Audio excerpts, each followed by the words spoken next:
আমেরিকার সাথে দ্বিতীয় দফার শান্তি আলোচনা প্রত্যাখ্যান করল ইরান।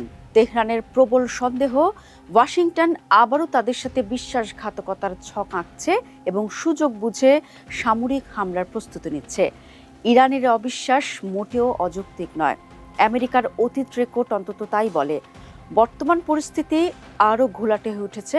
যখন দ্বিতীয় দফার আলোচনার প্রস্তুতি চলছিল, ঠিক তখনই হরমুজ প্রণালী থেকে একটি ইরানি জাহাজে গুলি চালিয়ে জব্দ করে মার্কিন নৌবাহিনী।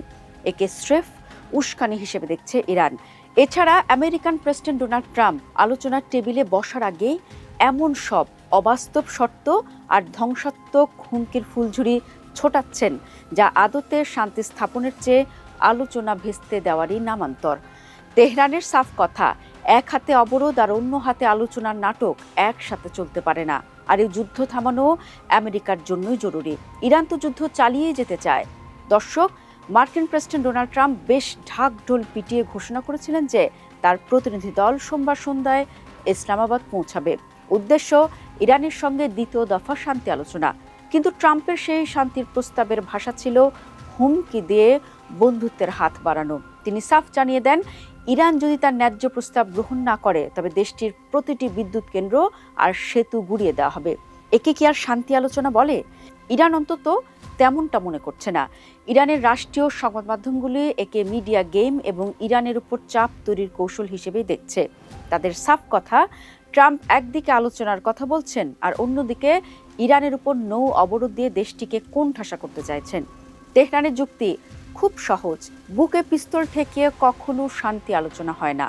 দর্শক, পরিস্থিতিকে আরো জটিল করে তুলেছে মার্কিন নৌবাহিনী। তারা হরমুজ প্রণালীতে চীন থেকে আসা একটি ইরানি পণ্যবাহী জাহাজ জব্দ করেছে। ট্রাম্প দাবি করেছেন জাহাজটিতে কি আছে তা খতিয়ে দেখা হচ্ছে, কিন্তু ইরানের চোখে এটি স্রেফ সশস্ত্র ছিনতাই। বন্দর আব্বাসের দিকে যেতে থাকা জাহাজে গুলি চালানো এবং সেটি দখল করে নেওয়ার ঘটনাটি স্বাভাবিকভাবে নেয়নি তেহরান। দেশটির সেনাপ্রধান আমির হাতামি তো বলেই দিয়েছেন তাদের সেনাদের আঙুল এখন বন্দুকের ট্রিগারে। শত্রুকে মোকাবেলায় ইরানের সামরিক বাহিনীর সদস্যরা শেষ নিঃশ্বাস পর্যন্ত লড়াই করবেন। অর্থাৎ তেহরান এখন বদলা নেওয়ার সুযোগ খুঁজছে। ফলে ইসলামাবাদের সেই বৈঠক শুরুর আগেই ভেস্তে গেছে। ইরান সাফ জানিয়ে দিয়েছে, যতক্ষণ পর্যন্ত এই নৌ অবরোধ না উঠছে ততক্ষণ আলোচনার কোনো টেবিলই সাজানো হবে না। কিন্তু কেন এই অবিশ্বাসের দেয়াল? ইরান কেন আমেরিকাকে বিশ্বাস করছে না? তার পেছনে কিছু জোরালো কারণ উঠে এসেছে ঘটনা প্রবাহে। প্রথমত, ট্রাম্পের কথায় তার হোয়াইট হাউসের কর্মকর্তাদের কাজে মিল নেই। ট্রাম্প বলেছিলেন নিরাপত্তার খাতিরে জেডি ভ্যান্স এবার আলোচনায় থাকছেন না। অথচ কিছুক্ষণ পরে হোয়াইট হাউস জানায় ভেন্স, কুশনার, উইটকফ এই তিনজনই থাকছেন। এই লুকোচুরি ইরানের সন্দেহ আরও বাড়িয়ে দিয়েছে। দ্বিতীয়ত, বর্তমানে দুই দেশের মধ্যে একটি যুদ্ধবিরতি চলছে, যার মেয়াদ 22 এপ্রিল শেষ হওয়ার কথা। কিন্তু ইরান বলছে নৌ অবরোধ জারি রাখা মানেই হচ্ছে যুদ্ধবিরতি লঙ্ঘন করা। এক হাতে গলা টিপে ধরা আর অন্য হাতে হ্যান্ডশেক করা। আমেরিকার এই নীতি ইরান আর গ্রহণ করতে পারছে না।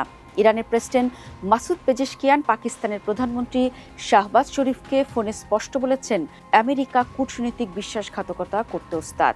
তাদের ইতিহাসই বলে তারা আলোচনার নাম করে সময় ক্ষেপণ করে এবং পরে সুযোগ বুঝে হামলা চালায়। দর্শক, ট্রাম্পের কূটনীতি সবসময় একটু খামখেয়ালি।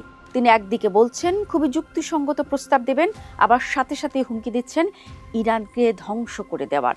কিন্তু ইরানের বর্তমান নেতৃত্ব, বিশেষ করে ভাইস প্রেসিডেন্ট মোহাম্মদ রেজা আরেফ কড়া হুঁশিয়ারি দিয়েছেন। তার মতে ইরানকে তেল রফতানি করতে না দিয়ে বাকি বিশ্ব নিরাপদে থাকবে, এমনটা ভাবা ভুল।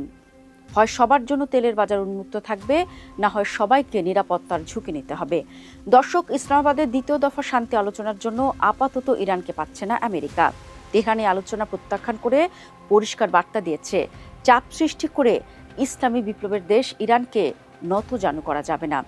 যুদ্ধের ডামাডোলের সবচেয়ে বড় সংখ্যা তৈরি হয়েছে 22 এপ্রিল নিয়ে। ওই দিন যুদ্ধবিরতির মেয়াদ শেষ হবে। তার আগেই হরমুজ প্রণালীর জাহাজ জব্দের ঘটনাটি ইরান ও আমেরিকার মধ্যে শান্তি প্রতিষ্ঠার উদ্যোগ পুরোপুরি ভেস্তে দেয় কিনা সেটি এখন দেখার বিষয়। তাই আগামী কয়েক ঘন্টা হতে যাচ্ছে মহা গুরুত্বপূর্ণ।